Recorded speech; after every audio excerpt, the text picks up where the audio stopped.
बिस्मिल्लाहिर्रहमानिर्रहीम अस्सलाम वालेकुम। ज़ईम कैसर खान और तासो गोरे क्राइम कहानी ग्रानू कतुनको द पबोतानी पुलिस यो जराइम पेशा गैंग निवले दे د دې ګینګ کسان چې کم دي هغه تر افغانستان پورې پیلاو شوي دي د صوبې په مختلف ډسټرکو کې دي نیول شوي دي خدا یو انوکه شانتې ګینګ په دې دی چې همیشه مونږ دا ویو چې یاره پلار تربیت نه دی کړی دې ګینګ چې کم دی دې سربرا چې کم دی هغه پلار دی او په دې ګینګ کې هغه سره شامل د هغه بچي دي ننني رپورټ کې به تاسو ته د دې ګینګ باره کې هم پوره تفصیل در کوم او د دې طریقې واردات څه دی او تاسو به د دغه طریقه واردات نه ځان بچ کوئ څنګه دا ټول تفصیل زموږ د ننني رپورټ کې تاسو ته ښایي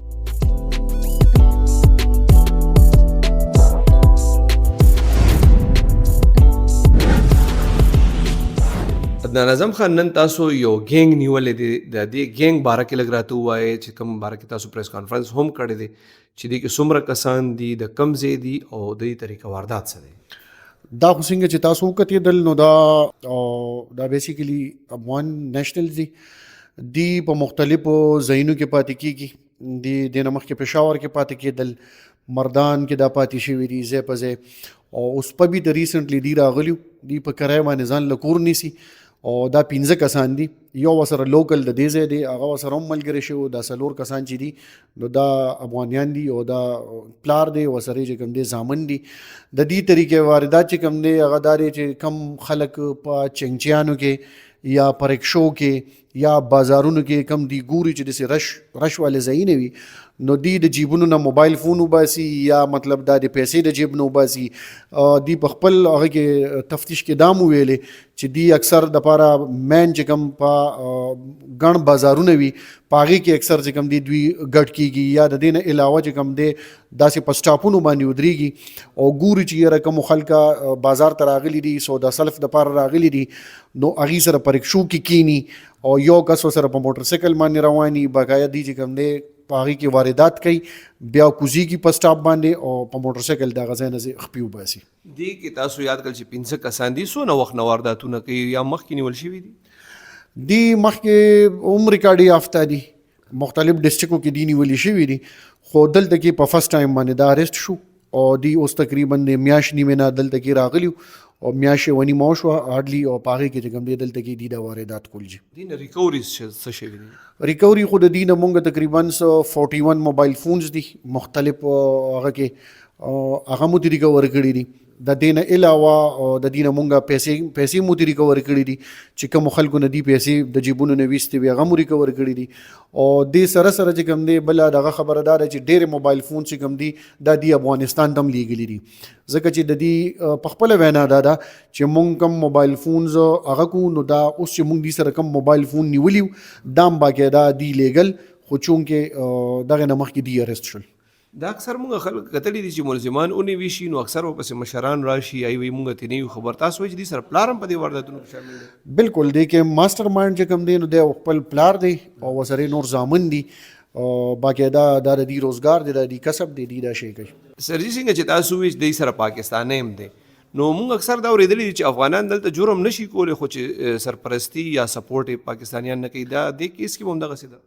بس دا تاسو ډیر ښه کوېسچن وکړو مین چیز دا دی چې لوکلز لا هر انسان لا دا په خپل کلي کې په علاقه کې په چم ګاونډ کې دا ورله پکار دي چې یاره یو ځای ته داسې نوی سړی راشي او هغه هلته کې په کرایه باندې کور ونیسي یا هغه هلته کې پاتې کېږي نو باقاعده د هغې تپوس پوښتنه کول پکار دي لوکل پولیس ته وینا پکار ده اوس په دې کیس کې مونږ چې دې ته چا کورونه په کرایه باندې ورکړو باقاعده هغه خلک به دې کې چې کوم دي مونږ راوستي دي او د هغې خلاف هم پراپر قانوني کاروی کېږي ځکه چې یو خو دا لوکل پولیس سره رجسټرډ نو دی هغه ټي آی په رجسټریشن نو کړی د دې نه علاوه چې کم کس ولا په کرایه باندې کور ورکړی نو هغه د دوی متعلق چې کم دی لوکل پولیس ته هیڅ قسم انفارمیشن نو ورکړی او دا وینا یې ورته نه ده کړې چې یاره ګیرې دا دلته راغلي دي دلته نه دونه ټایم نه دلته اوسېږي د دې څه هیڅ قسمه کار روزګار نشته نو دی د دې رینټ څنګه ورکوي یا مطلب دلته کې زندگی څنګه تیری نو پکار دی چې په سوسایټۍ کې هر انسان له دا پکار دی چې د محلې ته یا د کلي ته یا د چم ګاونډ ته داسې څوک راځي چې باقاعده تپوس پوښتنه ترې پخپله کوي او خو خپله دې نشي کولی چې لوکل پولیس په هغې باندې خبرئ نو دا قسم جرایم به انشاءالله نه کېږي بیا د دې څنګه تاسو د رکشو کې کینی دی هغه ټکسیانو کې چې په ځان باندې لوټیانې ولګي او کسو خلکو نه جیبونه هغه هم په دې کې شامل دي. بالکل د دې طریقې واردات چې کوم دی دغم دی دی سره سو کیمیکل شانتی وی ګنده کیمیکل وی سره هغه اکثر په کپړو باندې خلکو ته واړي چې یاره په کپړو د ګندګي لګېدلې ده. مطلب دی یو انسان د دې طریقې واردات دا دی چې دی چا سره کینی هغه داسې انګیج کی هغه ته داسې یو خبرو کی داسې یو حرکتو کی ورسره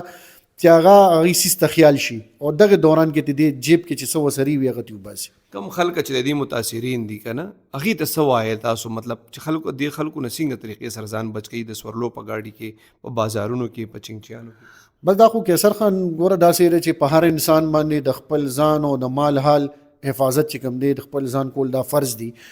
نو هر هغه انسان ته دا زه وایم چې یاره یو سړی راځي او دی بیا افسوس کوي نو د هغې نه لږ احتیاط ښه دی چې یو سړی بازار ته ځي په بازار کې ګرځي په پرایویټ ګاډو کې سفر کوي نو باقاعده خپل ځان ته لاندې باندې کتل پکار دي خپل ساز و سامان سنبال ساتل پکار دي خو د سره جیب کې موبایل دی یا پیسې دي وسره یا څه غاړه غوټه ده وسره هغې ته سوچ پکار دی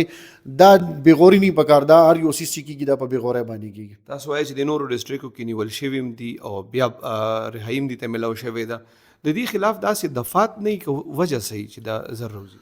بس ان شاء الله مونږ خدا سي چې پراپر د دې خلاف چې کوم د قانون مطابق سیکشن اف لاز دی هغه مو به لاګو کړی دي کم چې متاثرین دلته کې هغې ته مداویل هم دي چې تاسو مهرباني وکړئ خپل کیسونه هم تاسو مخکې پرسو کې چې د دې ضمانت هم میلو نشي او دا سزا شي سزا ورته میلو شي. کم خلک چې مطلب داسې د دې کریمینل خلکه لکه څنګه تاسو وایئ د افغانان هم دي یا پاکستانان کریمینل دي او د هغې څوک سپورټ کوي ای ته څه میسج ورکړو؟ نو سپورټ خو څوک هم کوي نو دا به زیاتې کوي ورسره ځکه ځان سره به زیاتې کولی ځکه چې څوک یې سپورټ کوي د هغې خلاف هم قانوني کاروی کېږي او بالکل زیرو ټالرنس دی مونږ بالکل د دې قسم د ګندو خلکو چې څوک سپورټ کوي باقاعده هغې خلاف به مونږ ورسره یو شانتې کاروی کوو ای به هم ورسره رانیسو. دې ما اورېدلي چې د هسپتالونو کې مطلب کم خلک راځي مریضانو لایي سره اکثر پیسې وي هغې لوټ کړي؟ بالکل دا مونږ سره هم دلته شوي دي په هاسپټل کې دي باقاعده د خلکو نه موبایلونه پټ کړي دي هغه متاثرین دلته کې راغلي دي هغې ته خپل موبایل فون واپس شو هغې خپل موبایل فونز وپېژندل ویې کتېدل چې او دا زموږ موبایل فونز دي او باقاعده دي اډمټ کړه چې په کم کم پوینټس باندې دي چې کوم دی دا شینه کړي دي هغه پراپر ریکوریز دي که شوي دي. کله چې پلار او بچي یو ځای په حوالات کې یا د پولیس په ګرفت کې دي د شرم دی پلار ته چې یاره ما د بچو څه تربیت وکړو؟ نو شرم خو اوبیسلی په کار خو ولده چې وشرمېږي چې پلار او زامن په لاګب کې پراته وي خو چونکې دا د دې پیشه ده دې نه بغیر بل څه کار نشي کولی. تاسو چې وی دي د موبایلونو افغانستان ته وړي که نه د دې طریقه کار دی څه کوي ځکه چې خو بارډر باندې ډېره سختي وي؟ بس دی خو چې مونږ تپوس تې وکړو نو دوران انټروګیشن دی دا وویلې چې اکثر د دې داسې څوک رشته دارو کې پیژنګلو یار دوستو دا ځي نو باقاعده هغې ته موبایل فونز ورکوي او هغه ورته کاټن کې بندوي دا هغې ځان سره وړي. مطلب دې دپاره روکتام دپاره مطلب څه کول پکار دي پولیس له یا نور ایجنسیانو؟ نو پولیس هم لګیا دي نور ایجنسیان هم لګیا دي او باقاعده چې کوم ځای کې داسې سسپیکټ څوک وي باقاعده پراپر تلاشي اخلي او ځای په ځای په دې کې هر ډسټرک ټول پولیس چې کوم دی کوشش دی چې په کوم ډسټرک کې کوم دی کې پولیسي نو پولیس خپل کوشش دی چې یاره مطلب دا دی مونږه د عوامو د فلاح بهبود دپاره یو او باقاعده د هغې د جان او مال خیال وساتو نو کاروایان هم کېږي څه ناڅه ځای کې دوی هم ګوري چې یاره یو ځای کې پولیس ولاړ دی ناکه لګېدلې ده یا مطلب چیکینګ کېږي نو باقاعده مخکې رستو کېږي ته لارې ته بدلی خو د هغې باوجود هم چې کوم دی انشاءالله دی به نشي پټېدی دی به دا حسابګیریږي. ګرانو کتونکو په ګاډو کې چې کم او بازارونو کې چې کم جیب تراشي کېږي د هغه ګینګ باره کې چې کم تفصیلات هغه تاسو واورېدل پولیس واقعي چې ډېر یو ښه کار کړی دی څنګه چې تاسو واورېدل چې دې کې اکثر خلک سپورټران چې کم دي هغه پاکستانیان وي نو د دې شیزونو نه ځان ساتل پکار دي ځکه چې که څونه امداد دي سره مطلب دا دی چې کم خلک کوي هغه هم په دې جرم کې دومره برابر وي که بعضې خلکه د ګرفتارۍ نه دلته بچ شي نو داسې یو ځای شته چې هلته به د دې هر څه جواب اخیستی کېږي نو الله دې وکړي چې موږ څومره کریمینل یا جرایم پیشه خلک دي چې د هغې هیڅ قسمه امداد نه کوو نو انشاءالله چې بیا به هر یو جرم ډېر زر پاک شي.